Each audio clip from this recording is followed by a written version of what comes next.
우리 일부 예배 때는 친구 성가대가 처음 이제 찬양을 했습니다. 잘해 주셨고요. 오늘 2부 실로암 성가대도 굉장히 잘해 주셨습니다. 그런데 저의 음악적 평가는 믿지 마십시오.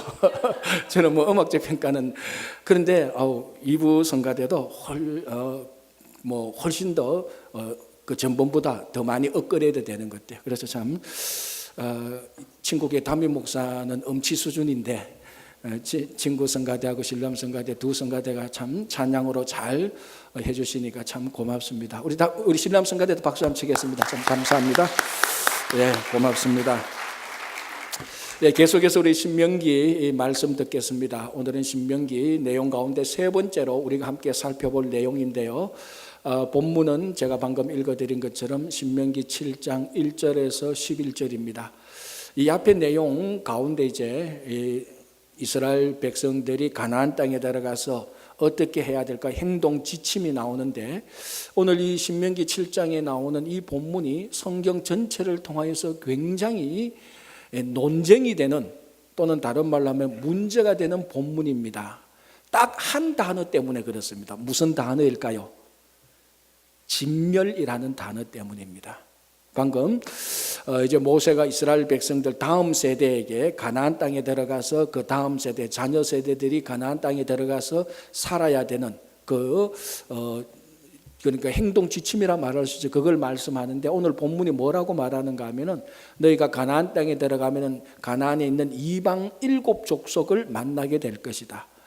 헷 족속부터 쭉 나오는데 그 7족속을 전부 다 진멸하라는 것입니다. 그럼 글자 그대로 하면 뭡니까? 인종 청소를 하라는 것입니다. 말살시키라는 것입니다. 그래서 이 본문, 이 진멸이라는 단어 하나 때문에 사실은 수천 년 동안, 지금까지 기독교 역사 동안에 이 단어 때문에 굉장히 논쟁이 되고 아직까지 사실은 정리가 제대로 되지 않았습니다.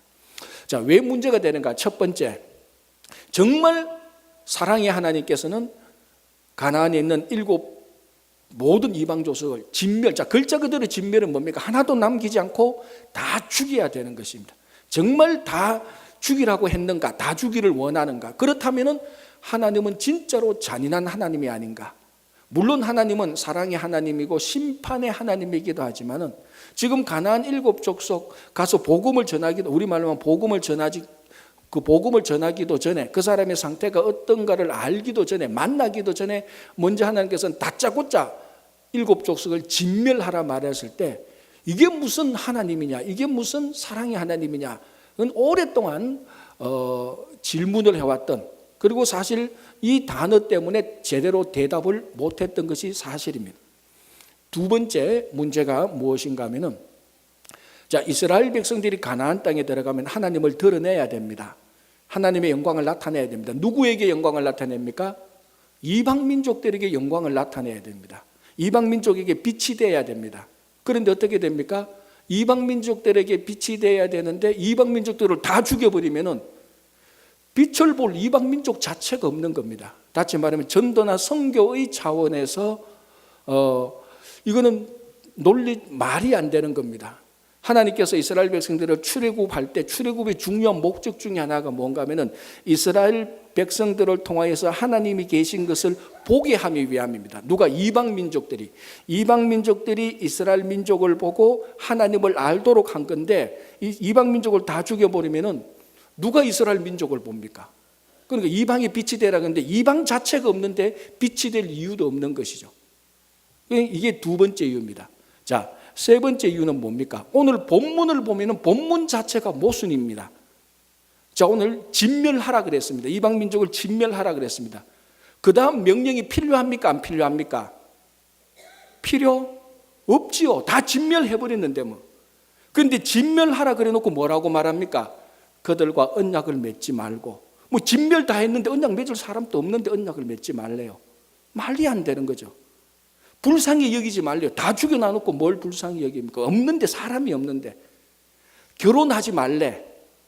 아들을 주지 말고 딸을 주지 말래. 아니, 아들을 주려고 그래도 우리가 다 죽여버리는데 뭘 아들을 줍니까? 우리가 다 죽여버리는데, 다 진멸했는데.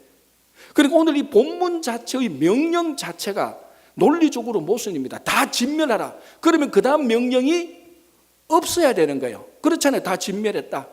그런데 진멸한 사람들 되는 거 뭐 결혼을 하지 말라니, 언약을 맺지 말라니, 이게 모순이 되는 겁니다. 뭐 물론 또 몇 가지 있지만 이 세 가지만 봐도 이 하나님께서 가나안 7족속을 진멸하라는 것이 과연 맞는가? 정말 하나님께서는 이스라엘 백성들이 가나안에 들어가서 진멸할 것임을 믿었는가? 그래도 여전히 우리는 또 하나님의 말씀을 그대로 받아들인다고 믿고, 정말 그러면은 이스라엘 백성들이 가나안 땅에 가서 다 진멸했는가? 자, 우리가 한번 보겠습니다. 신명기 다음에 나오는 책이 여호수아입니다. 여호수아는 이스라엘 백성들이 요단강을 건너서 진짜 가나안에 들어가서 오늘 신명기 말씀대로 이방 민족을 진멸합니다. 그 첫 번째 진멸의 대상이 누구였습니까? 여리고성. 그래서 여리고성이 7일 만에 완전히 다 무너집니다. 자, 여리고성 사람이 다 진멸되었습니까? 아니죠. 한 여인과 한 가족이 살아남았습니다. 누굽니까? 라합과 그 가족은 살아남았습니다. 진멸이라는 것은 남기지 않는 겁니다. 그런데 여리고성 전투에서 라합과 그 가족은 살아남았습니다. 아니, 살아남은 게 아니고 이스라엘 백성들이 살려주었습니다. 진멸해야 될 이방 민족을 살려주었습니다. 라합과 그 가족들. 그런데 라합과 그 가족을 살려두었을 때 하나님께서 그걸 보고 진노하셨습니까? 내가 가나안 7족속을 다 진멸하라고 했는데 왜 너희들이 라합과 그 가족을 살려줬냐? 진노하셨습니까? 아닙니다. 하나님 한마디도 말씀 안 하셨고, 성경 전체를 보면은 하나님께서 오히려 라합과 그 가족을 살려주신 것이 하나님의 뜻에 합당한 내용입니다. 아니, 하나님 가나안 저쪽에서 그 요단 저쪽 그 동편에서는 진멸하라 그래 놓고 실제로 가나안 땅에 들어서 여리고성에 와서 다 진멸 안 하니까 하나님께서 아무 말씀도 안 하시고 라합과 가족 살려주시니까 오히려 하나님의 뜻에 합당한 것처럼 성경은 흘러가고 있습니다. 이게 어떻게 된 겁니까? 자, 또 하나 더 보겠습니다. 좀 이제 그 다음에 가면 룻기가 나타납니다. 룻은 모압 여인입니다. 모압 여인이 가나안 땅으로 들어옵니다. 당연히 이방 여인이죠. 진멸의 대상입니다. 쫓아내거나 들어오면 죽여야 됩니다. 그런데 룻이 베들레헴, 가나안 땅의 한 중간인 베들레헴에 들어와서 떡하니 살고 있습니다. 그리고 나중에 보아스, 정통 이스라엘 민족 보아스를 만나서 결혼을 하게 됩니다. 자, 다시 한번 라합을 볼까요? 라합이 진멸되지 않고 살았습니다. 그리고 나중에 라합이 거기에서 이스라엘 남자를 만나서 살몬이라는 남자를 만나서 결혼하고 자녀를 낳습니다. 그 자녀의 자녀 가운데 한 명이 보아스입니다. 보아스는 오늘 이방인 룻을 만나서 자녀를 낳습니다. 오벳입니다. 오벳이 자녀를 낳습니다. 이새입니다. 이새가 자녀를 낳습니다. 다윗입니다. 눈이 좀 둥그레져야 되는데 이때쯤 되면은 왜 그렇습니까? 아니, 진멸해야 될 여인의 몸을 통하여서 다윗이 나타난다는 거죠. 정말 오늘 가나안 7 이방 족속을 다 진멸했더라면은, 라합이고 뭐고 다 진멸했더라면은 다윗은 태어나지 못하는 겁니다. 자, 진멸하라 그랬는데 진멸 안 했습니다. 살려줬습니다. 하나님께서 가만히 있었습니다. 그런데 진멸해야 될 그 여인들의 몸을 통하여서 다윗이 나타나고 다윗을 통하여서 예수 그리스도께서 탄생하는 겁니다. 다시 가장 원초적인 질문. 정말 하나님은 이방 족속 7족속을 인종적으로 다 말살하고 청소될 것을 믿었습니까? 예외가 없습니까? 천만에. 역사를 보면, 여호수아 룻기를 보면 많은 예외들이 나타납니다. 다시 말하자면 정말 하나님께서 7족속을 진멸하라는 것은 인종에 초점을 맞춰서 인종을 말살하고 청소하라는 것이 아닙니다. 진짜 초점은 그 다음에 있는 것.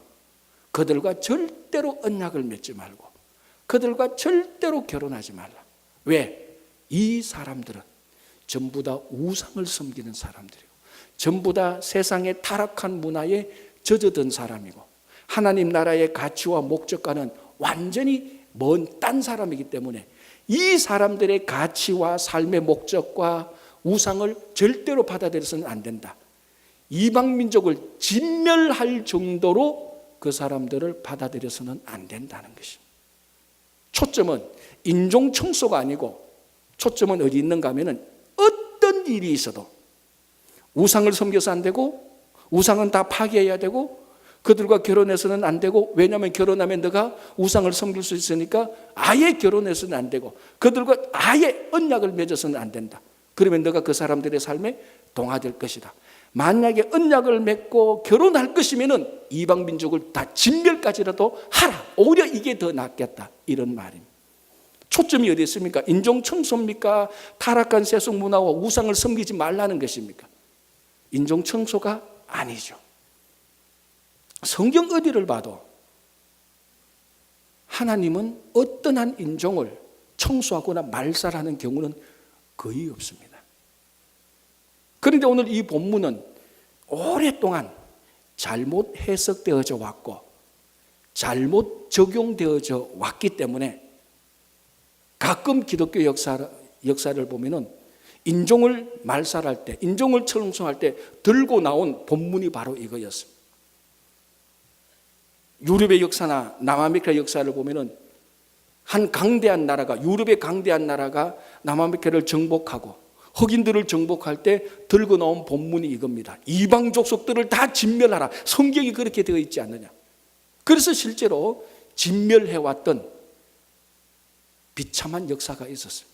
오늘 우리가 미국에서 살면서 다시 한번 이 본문을 볼 때 여기에 관해서 인종을 청소하거나 말살하거나 인종을 차별하는 것이 아니고 그 사람들, 그 민족들이 가지고 있던 우상들, 타락한 세상의 문화들, 하나님의 나라와 반대되는 것, 이 모든 것들을 완전히 진멸하라는 것입니다.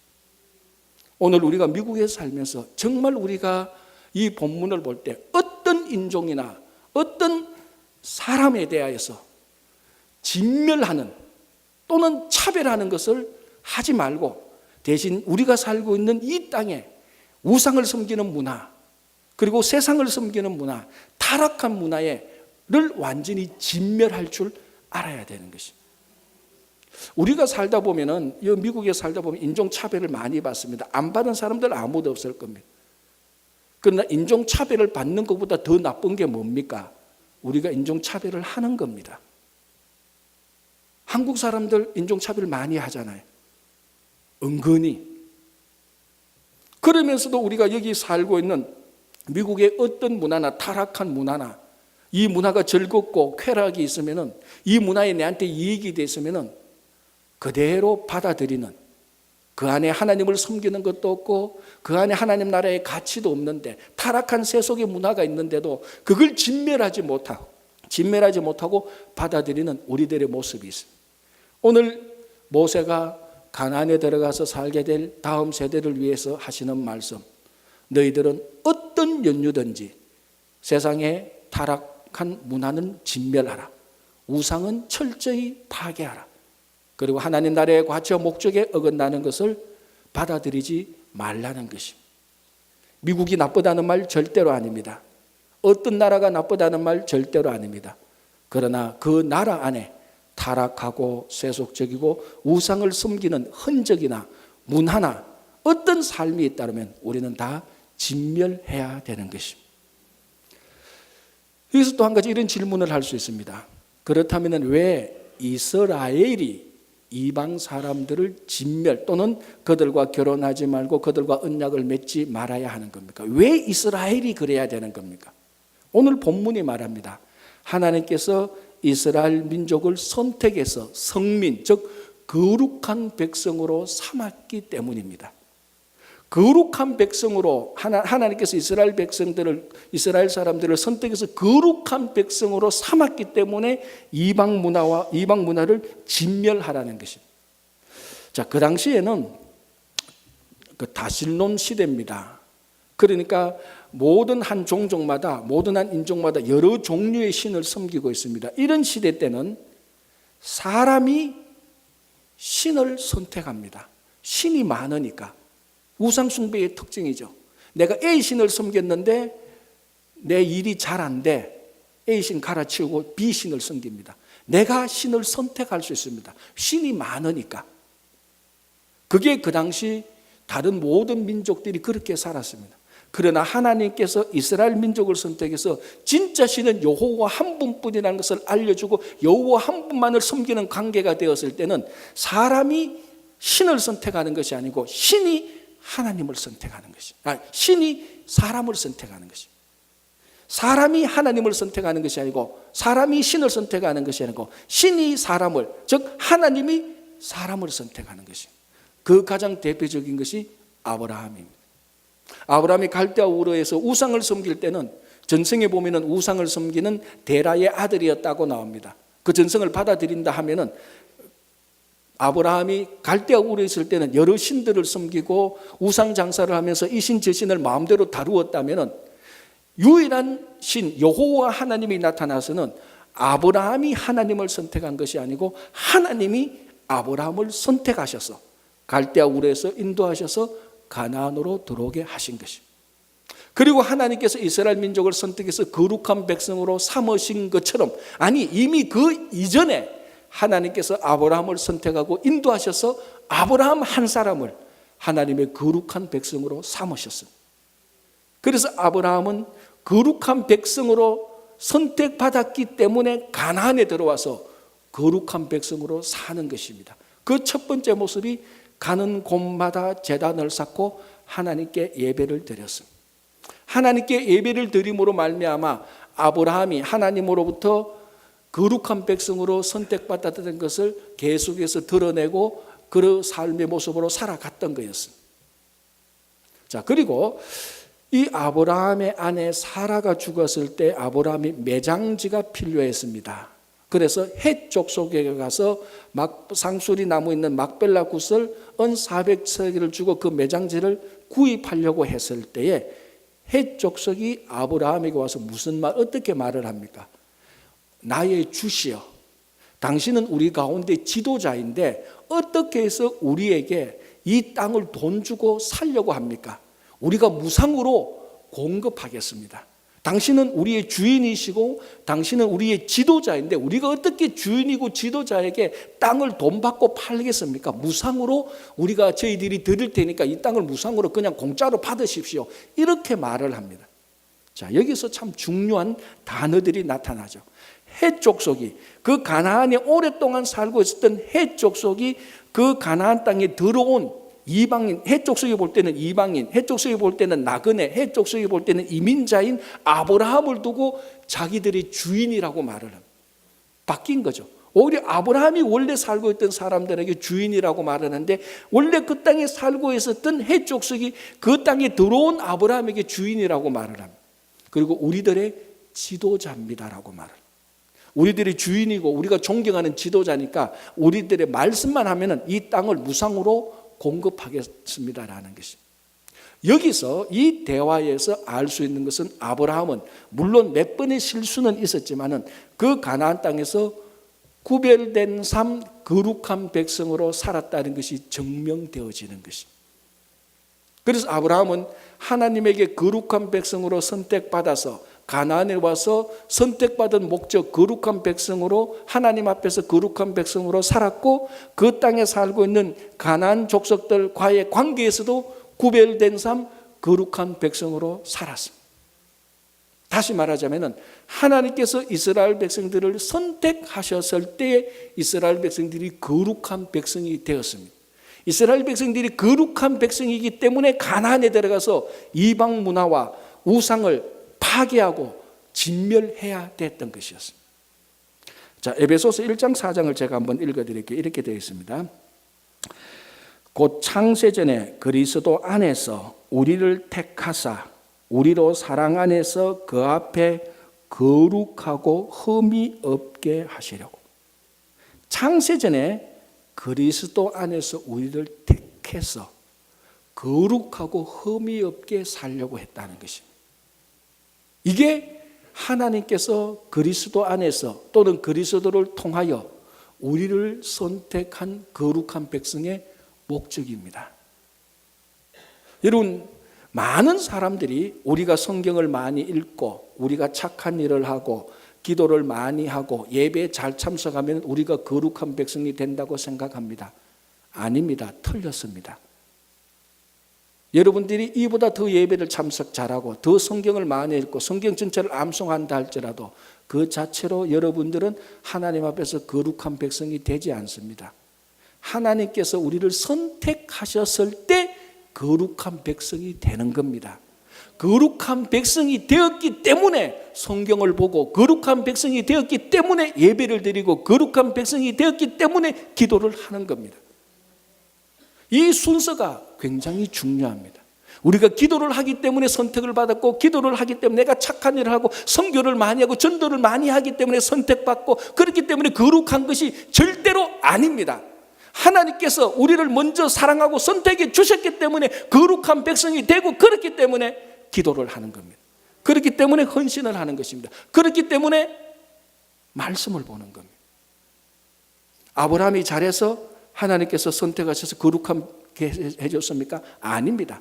하나님의 사랑과 전적인 선택으로 하나님께서 아브라함을 선택하셔서 거룩한 백성으로 만들어 주었기 때문에 가나안에 와서도 거룩한 백성으로 살았습니다. 그래서 예배를 드렸고, 그래서 해족속과의 관계도 거룩한 백성이 드러나게 된 것입니다. 요한복음 15장 16절에 우리가 잘 아는 말씀 이렇게 되어 있습니다. 예수님께서 제자들에게 이렇게 말씀하십니다. 너희가 나를 택하신 것이 아니요 내가 너희를 택하여 세웠다라고 말합니다. 제자들이 예수님을 택한 게 아닙니다. 예수님께서 제자들을 먼저 택했습니다. 우리가 예수 믿고 구원받고 난 다음에 고백하는 게 바로 이겁니다. 처음에는 어떤 사람이 내게 전도하고 하러 와서, 어떤 사람이 어릴 때 성경학교 가자고 해서 내가 곰곰이 생각하고 결단합니다. 성경학교 갈까 말까, 그 교회 갈까 말까, 예수를 믿을까 부처를 믿을까, 여러 생각하다가 내가 이 교회 갔고 예수를 믿어서 지금까지 예수 잘 믿는 것처럼 생각될 때가 있습니다.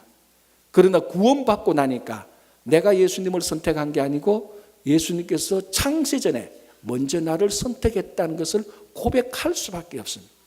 절대로 구원은 내가 예수를 선택해서 구원받는 것이 아니고 하나님께서 그리스도 안에서 나를 먼저 선택해 주셨기 때문에 구원을 받게 되는 것입니다. 여러분, 우리가 미국 와서 사는 것도 똑같습니다. 이게 이스라엘 백성들이 가나안에 들어가서 사는 패턴하고 똑같은데요, 이스라엘 백성들이 가나안으로 들어간 것, 자기들이 열심히 노력해서 들어간 것 아닙니다. 하나님께서 오늘 본문에 말씀하신 것처럼 하나님께서 그들을 선택해 주셔서 애굽에서 속량해 내신 것입니다. 가끔 우리가 미국 살면서 이런 생각합니다. 얘기를 들어보면, 야, 그때 내가 미국 안 가고 영국으로 갔으면 어떻게 될까?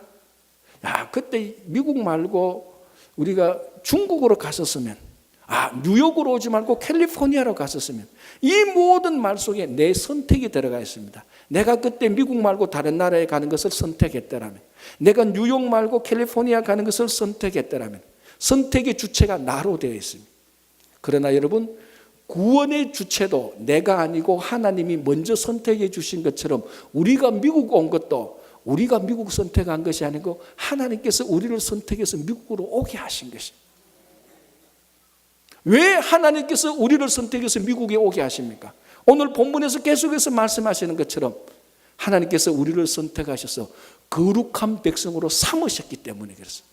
이 미국에서 우리를 거룩한 백성으로 살도록 하시기 위해서 하나님께서 우리를 선택해 주셔서 거룩한 백성으로 만들어 주셔서 이 타락하고 세속화되어가는 이 세상에서 하나님의 거룩한 백성임을 드러내기 위해서라는 것입니다.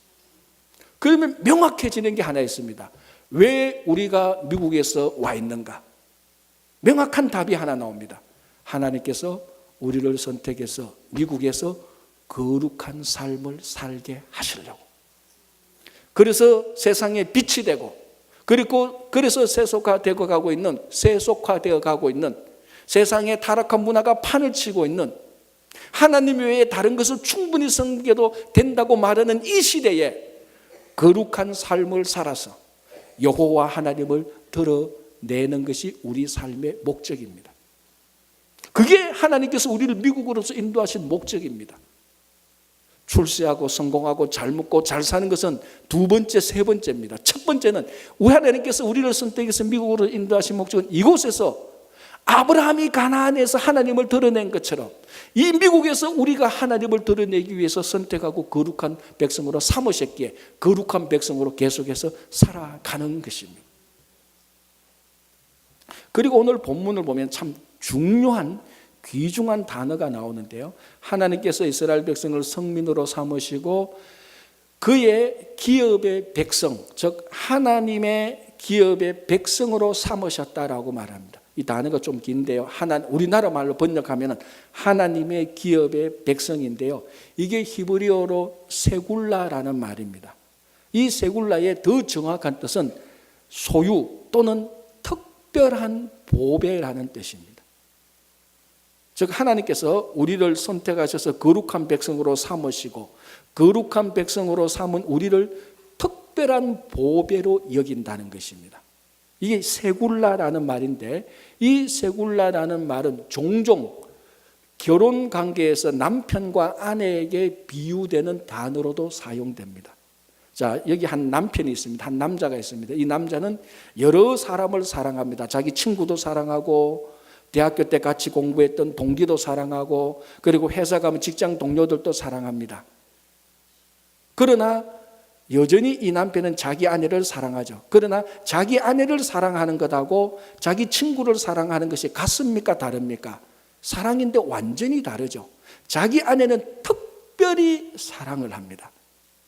다른 사람들도 사랑하지만 이 사랑하고는 본질적으로 다르게 남편은 아내를 특별한 보배로 여기고 특별하게 사랑을 합니다. 요걸 가지고 세굴라, 하나님께서 기업의 백성으로 삼았다라고 말하는 단어하고 똑같습니다. 그래서 정리하면 이렇게 되는 것이죠. 하나님께서 이스라엘 백성들을 선택해서 거룩한 백성으로 삼으시고 이 거룩한 백성을 세굴라로 보시고 특별한 보배로 여르시고 특별히 더 사랑했다는 것입니다. 그래서 신명기 32장에 보면 하나님께서 이스라엘 백성들을 눈동자처럼 여기셨다라는 것. 눈동자 가장 귀중한 보배처럼 여기셨다는 것입니다.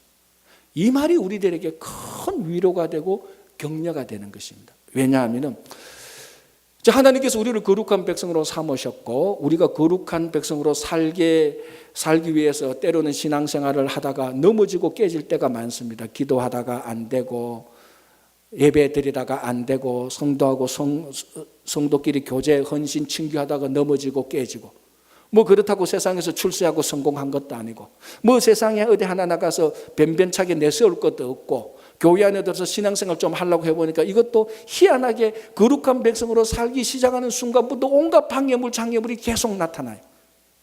그렇잖아요. 야, 내가 거룩한 백성이 돼서 이제 좀 제대로 하나님의 거룩한 백성들로 살겠다는 순간부터 이상하게 사람들이 괴롭히고 일이 꼬이고 안 되기 시작합니다. 또 신앙적으로도 좌절됩니다. 어떻게 보면 참 처량해요. 참 서글퍼요. 왜?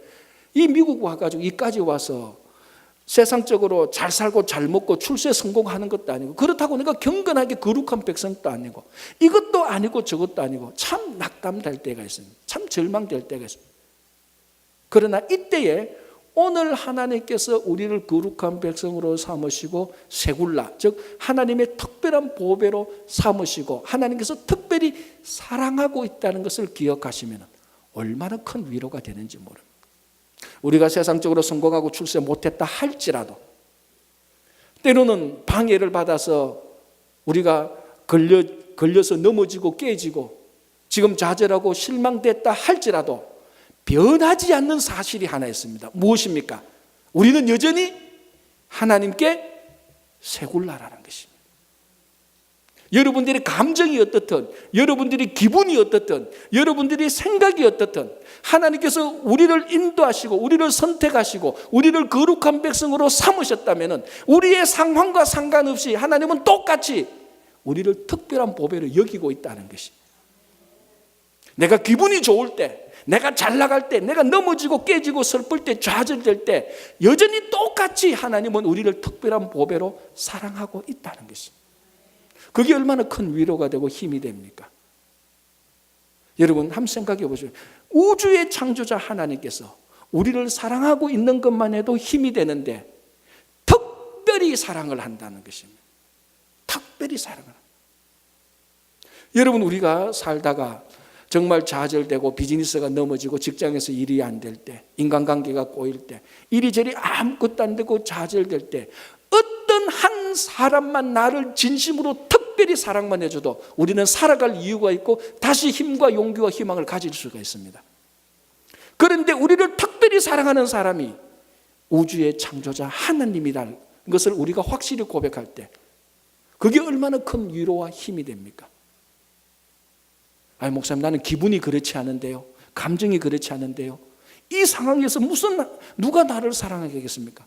그건 전부 다 우리 생각이고 우리 감정이지. 하나님은 여전히 우리를 선택하셨고, 선택하셨기 때문에 한국에서 미국으로 인도해 주셨고, 여전히 거룩한 백성으로 살게 하시고, 그래서 비록 우리가 넘어지고 깨지지만 하나님은 똑같이 세굴라, 똑같이 특별한 사랑으로 우리를 지켜보고 있다는 것입니다.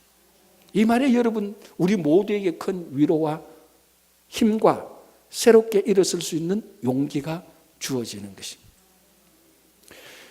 자, 그럼 오늘 이제 한 가지 더 살펴볼 게 있는데요. 또 하나 질문. 그렇다면 왜 하나님께서는 많은 민족들 가운데 이스라엘을 선택하셨습니까? 오늘 본문이 이렇게 말합니다. 7절, 여호와께서 너희를 기뻐하시고 너희를 택하심은, 하나님께서 이스라엘 백성들을 택하심은 너희가 다른 민족보다 수효가 많기 때문이 아니니라. 너희는 오히려 모든 민족 중에 가장 적으니라. 왜 하나님께서 이스라엘 민족을 선택하셨죠? 만민 중에서 가장 적었기 때문에 선택했다는 것입니다. 이건 다 큰 자들만 있군요. 아멘 안 하는 거 보니까. 정말 지금 내가 작은 자라면 이 말에 어마어마한 하나님의 위로와 하나님의 격려가 있는 것입니다. 이스라엘을 선택한 이유는 네가 잘나서가 아니라는 겁니다. 오히려 못났기 때문에, 젊은이들 말대로 진짜 찌질했기 때문에, 네가 진짜 미천했기 때문에, 너가 정말 형편이 없었기 때문에 하나님께서 그래서 선택하고 사랑해 주셨다는 것입니다.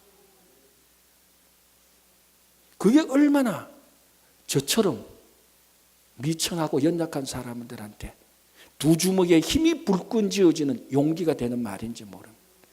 그렇구나, 정말 내가 못생기고 미천했을 때, 사람들이 오히려 미천하고 연약하다고 무시할 때 하나님은 바로 사람들이 무시하는 그것을 보시고 나를 선택해 주셨다는 것입니다.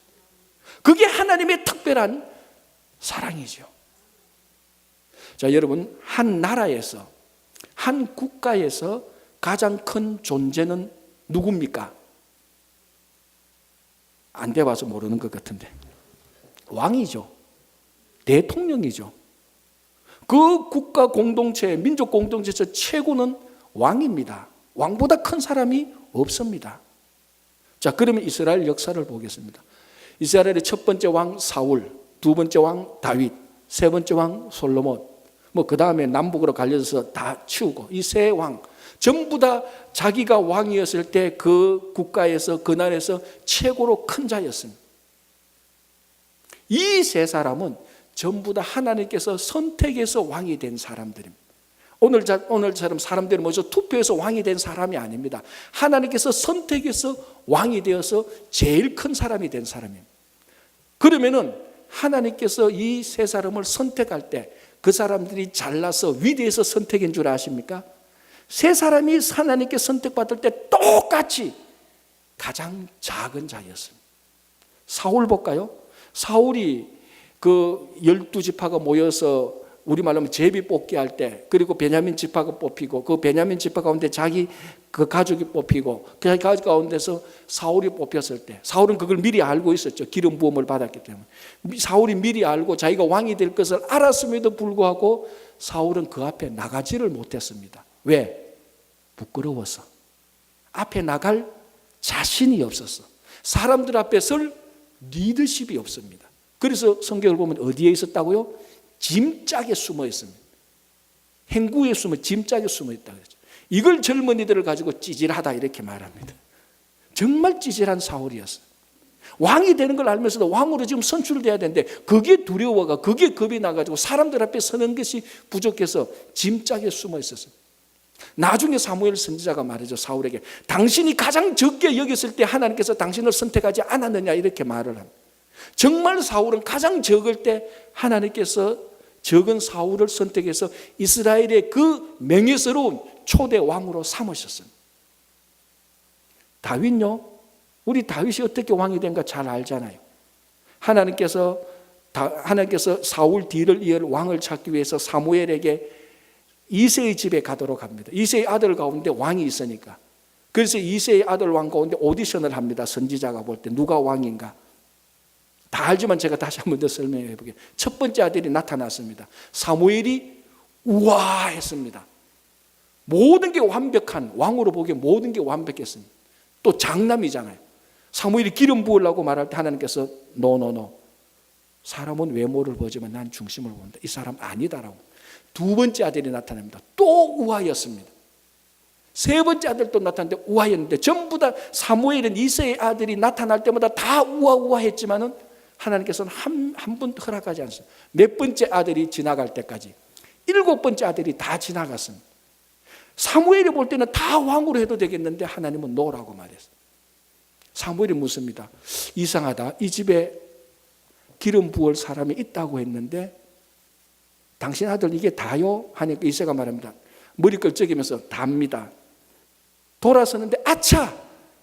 한 명 있어요. 한 명 남은 사람이 있어요. 에이, 근데 신경 쓰지 마세요. 이 7명의 아들이 안 됐으면 걔는 안 돼요. 내 깜빡 잊고 있었네. 저 덜에 지금 양치고 있어요. 됐습니다. 그때 사무엘이 데리고 오라고 할 때 다윗에게 그 8번째 막내 아들에게 기름을 부어서 나중에 왕이 됩니다. 여러분, 다윗은 이스라엘 역사상 가장 위대한 왕이고 가장 성군입니다. 가장 큰 자입니다. 왕 중에서도 가장 큰 왕입니다. 그런데 이 가장 큰 왕이 하나님에게 선택받을 때는 아버지의 안중에도 없었어요. 아버지가 아들이라고 생각을 안 하고 있었다니까요.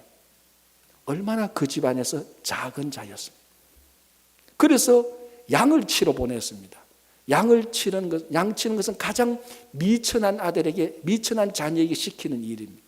아버지조차도 자녀를 안중에 두지 않았을 그 미천할 때, 작을 때에 하나님께서는 다윗을 선택하셔서 왕으로 삼기 시작했습니다. 내친김에 솔로몬까지 봐야죠. 솔로몬은 다윗의 몇 번째 왕입니까? 7번째 왕입니다. 다윗이 헤브론에서 다스릴 때 7년 6개월 동안 다스릴 때 헤브론에서 6명의 아들을 낳습니다. 첫 번째 아들 암논, 두 번째 갈르압 또는 다른 이름으로 다니엘, 세 번째가 그 유명한 성경에서 아마 가장 잘생겼다고 나오는 가장 카리스마가 넘치는 누구나 한 번 봐도 다 반할, 그리고 사람의 마음을 좌지우지할 수 있는 압살롬, 네 번째 아도니아, 다윗의 말년에 요압까지도, 다윗의 최측근인 요압까지도 아도니아는 왕이 될 것이라고 생각하고 마지막에 요압이 아도니아 편에 붙었을 정도의 왕이 될 수 있는 인물 아도니아, 그리고 5번째 6번째 아들이 있습니다. 그리고 예루살렘에 가서 낳은 첫 번째 아들은 죽습니다. 두 번째 아들이 솔로몬입니다. 그래서 왕으로 따지면, 아들로 따지면 7번째 아들입니다. 문제는 솔로몬의 어머니가 이방 여인이라는 것입니다. 해족속 바세바죠. 원래는 우리아의 아내였고, 그러니까 솔로몬이 왕이 될 가능성은 1%도 안 됩니다. 앞에 6명을 제껴야 됩니다. 왕이 되려면 6명을 제껴야 왕이 되려고 하는데 어머니가 보니까 이방 여인이고 이미 어머니는 그 전에 우리아의 아내였었더랬어요. 아무리 퍼즐을 맞춰도, 아무리 머리를 돌려도 솔로몬이 왕이 될 가능성은 없습니다. 왕권으로부터 가장 멀리 떨어진 가장 적은 자입니다.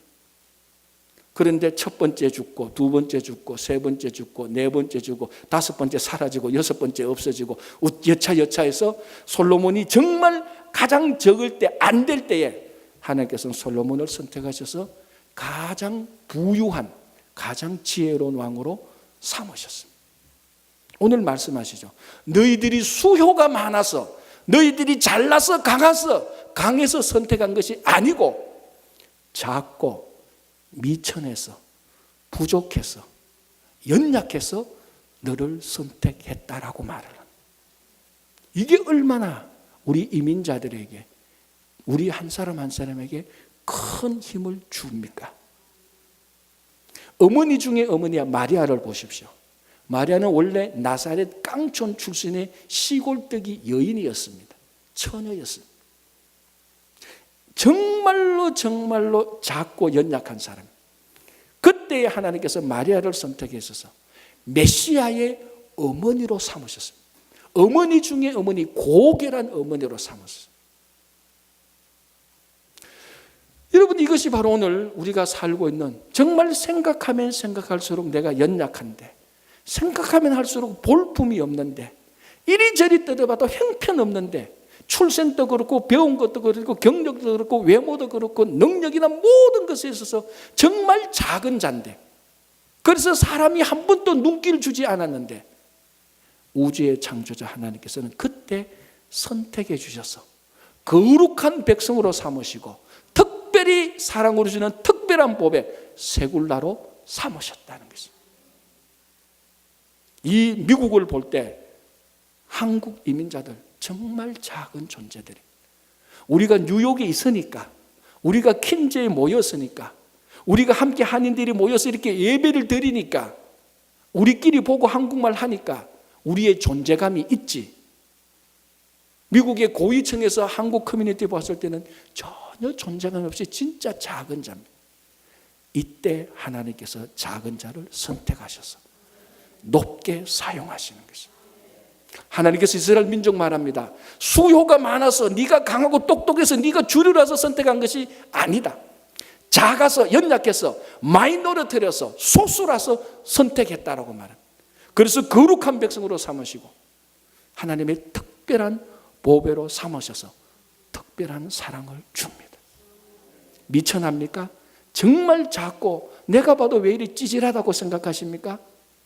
힘내십시오. 하나님의 선택이 가까워졌습니다. 하나님은 선택하시고 고결하게 큰 자로 하나님께서 쓰실 것입니다. 그게 이스라엘 이야기고, 그게 가나안에 가서 살게 될 이야기지만, 오늘날 한국을 떠나서 미국에서 살고 있는 바로 우리들의 이야기, 내 이야기입니다. 하나님께서 여러분들을 거룩한 백성으로 선택하셨습니다. 거룩하게 사시면 됩니다. 하나님께서 특별히 사랑하고 있습니다. 작습니까? 연약합니까? 하나님께서 여러분들을, 우리들을 선택하실 것입니다. 기도하겠습니다.